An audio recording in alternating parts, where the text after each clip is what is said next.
इतिहास गवाह है कि जब जब इस मिट्टी पर संकट आया तब तब किसी न किसी वीर ने अपना रक्त देकर इसकी मर्यादा को बचाया है। लेकिन क्या आपने कभी सोचा है कि एक ऐसा योद्धा जिसने अपने जीवन में 120 युद्ध लड़े और एक भी नहीं हारा, उसे अंत में ऐसी मौत क्यों मिली जिसे सुनकर आज भी रूह कांप उठती है। 9 साल तक मुगल सल्तनत की नींव हिलाने वाला वो शेर, जिसके नाम मात्र से औरंगजेब की रातें काली हो जाती थीं, आखिर कैसे उसे अपनों ने ही छल से पकड़वा दिया। एक तरफ मौत खरी थी और दूसरी तरफ धर्म बदलने का लालच। पर उस वीर ने क्या चुना? आज की कहानी उस छावा की है जिसने झुकना नहीं बल्कि कट जाना मंजूर किया। ये कहानी है छत्रपति संभाजी महाराज की। छत्रपति शिवाजी महाराज का नाम सुनते ही गर्व से सीना चौड़ा हो जाता है। लेकिन शिवाजी महाराज ने जिस स्वराज्य का सपना देखा था, उसे अपने लहू से सींचने वाले उनके ज्येष्ठ पुत्र संभाजी महाराज की गाथा आज भी कई पन्नों में दबी हुई है। अक्सर इतिहास उन्हें केवल एक विद्रोही या उग्र स्वभाव का राजा बताता है, लेकिन सच तो ये है कि संभाजी महाराज एक प्रकांड पंडित, 13 भाषाओं के ज्ञाता और एक ऐसे रणनीतिकार थे जिन्होंने मुगलों, पुर्तगालियों और अंग्रेजों को एक साथ धूल चटाई थी। आज हम उनके जीवन के उस संघर्ष, उस पराक्रम और उस अंतिम बलिदान की गहराई में उतरेंगे जो भारतीय इतिहास का सबसे गौरवशाली और सबसे दर्दनाक अध्याय है। तारीख थी 14 मई 1657। पुरंदर के किले में खुशियों का ठिकाना नहीं था। स्वराज्य के संस्थापक शिवाजी महाराज के घर शंभू का जन्म हुआ था, लेकिन नियति को कुछ और ही मंजूर था। जब संभाजी मात्र 2 वर्ष के थे, उनकी माता सईबाई का देहांत हो गया। एक नन्हा बालक जिसे अभी माँ के आंचल की सबसे ज्यादा जरूरत थी, उसे राजनीति और युद्ध के मैदानों के बीच बड़ा होना पड़ा। माँ के जाने के बाद उनकी परवरिश उनकी दादी राजमाता जीजाऊ ने की। संभाजी महाराज बचपन से ही इतने कुशाग्र थे कि मात्र 14 वर्ष की आयु तक उन्होंने बुद्ध भूषणम जैसे ग्रंथों की रचना कर दी थी। संभाजी के साहस की पहली झलक तब दिखी जब वे केवल 9 साल के थे।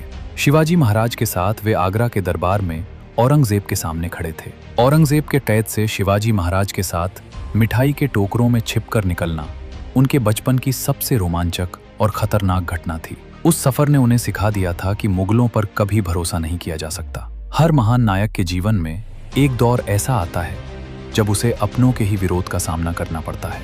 शिवाजी महाराज की मृत्यु के बाद स्वराज्य के भीतर कुछ दरबारी और मंत्री संभाजी को राजा नहीं देखना चाहते थे। एक समय ऐसा भी आया जब गलतफहमियों के कारण संभाजी महाराज को स्वराज्य छोड़कर मुगल शिविर में जाना पड़ा। इतिहासकार कहते हैं कि ये उनकी एक सोची समझी चाल थी ताकि वे मुगलों की रणनीति को अंदर से समझ सकें। लेकिन इस घटना ने उनके चरित्र पर कई सवाल खड़े किए, परंतु जैसे ही उन्हें मौका मिला वे वापस अपनी मिट्टी में लौट आए। शिवाजी महाराज के देहांत के बाद उन्होंने साबित कर दिया कि स्वराज्य का उत्तराधिकारी केवल और केवल वही हैं।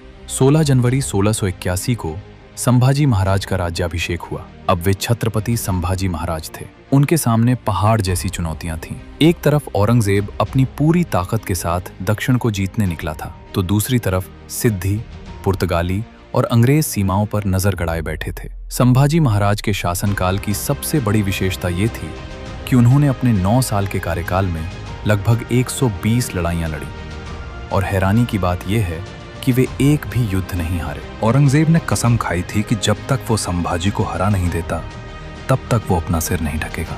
वो 5 लाख की सेना लेकर आया था, जबकि संभाजी के पास मात्र 40 से 50 हजार सैनिक थे।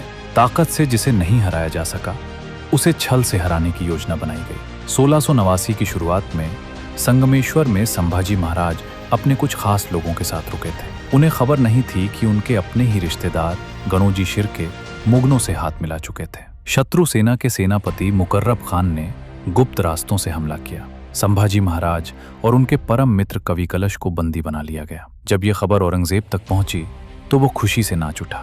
उसे लगा कि अब स्वराज्य खत्म हो जाएगा। बहादुरगढ़ के किले में संभाजी महाराज को लाया गया। औरंगजेब ने उनके सामने 3 शर्तें रखी। स्वराज्य के सारे किले मुगलों को सौंप दो, छिपे हुए खजाने का पता बताओ, और सबसे बड़ी शर्त, अपना धर्म बदलकर इस्लाम स्वीकार कर लो। संभाजी महाराज का जवाब पत्थर की लकीर था। उन्होंने कहा कि अगर तुम मुझे अपनी बेटी भी दे दो और पूरी कायनात की दौलत मेरे कदमों में डाल दो, तब भी मैं अपना धर्म और अपना स्वराज्य नहीं छोड़ूंगा।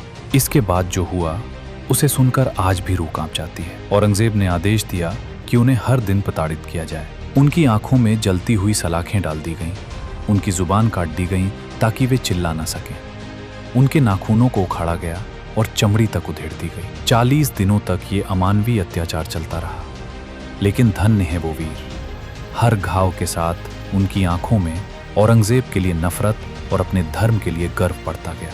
अंत में 11 मार्च 1689 को भीमा नदी के तट पर उनके शरीर के टुकड़े टुकड़े कर दिए गए। औरंगजेब ने सोचा था कि संभाजी की मौत के बाद मराठा साम्राज्य बिखर जाएगा, लेकिन उसे अंदाजा नहीं था कि संभाजी महाराज का बलिदान पूरे महाराष्ट्र में आग लगा देगा। जो मराठा अब तक सिर्फ अपने किलों के लिए लड़ रहे थे, वे अब अपने राजा के अपमान का बदला लेने के लिए एक हो गए। संभाजी महाराज की मृत्यु ने मराठों को अजेय बना दिया। अगले 27 सालों तक मुगलों को ऐसी टक्कर मिली कि औरंगजेब कभी उत्तर भारत वापस नहीं जा सका। उसकी कब्र भी उसी दक्कन की मिट्टी में बनी जिसे वो जीतने आया था। छत्रपति संभाजी महाराज का जीवन हमें सिखाता है कि युद्ध केवल हथियारों से नहीं बल्कि अडिग हौसलों से जीते जाते हैं। वे एक ऐसे महापुरुष थे जिन्होंने मौत को सामने देखकर भी अपनी मर्यादा का सौदा नहीं किया। आज जब हम आजाद हवा में सांस लेते हैं तो हमें उस बलिदान को नहीं भूलना चाहिए जिसने भारतीय संस्कृति और धर्म की रक्षा के लिए अपना सर्वस्व न्योछावर कर दिया। इतिहास उन्हें धर्मवीर कहता है, पर वे उससे भी कहीं बढ़कर थे। वे पिता के स्वाभिमान और राष्ट्र के अभिमान का वो संगम थे जिसकी मिसाल सदियों में एक बार मिलती है। याद रखिए, शरीर मिट जाते हैं पर विचार और बलिदान कभी नहीं मरते। वे आने वाली पीढ़ियों के दिलों में जलती हुई मशाल बनकर जीवित रहते हैं, क्योंकि वीर मरते नहीं, अमर हो जाते हैं।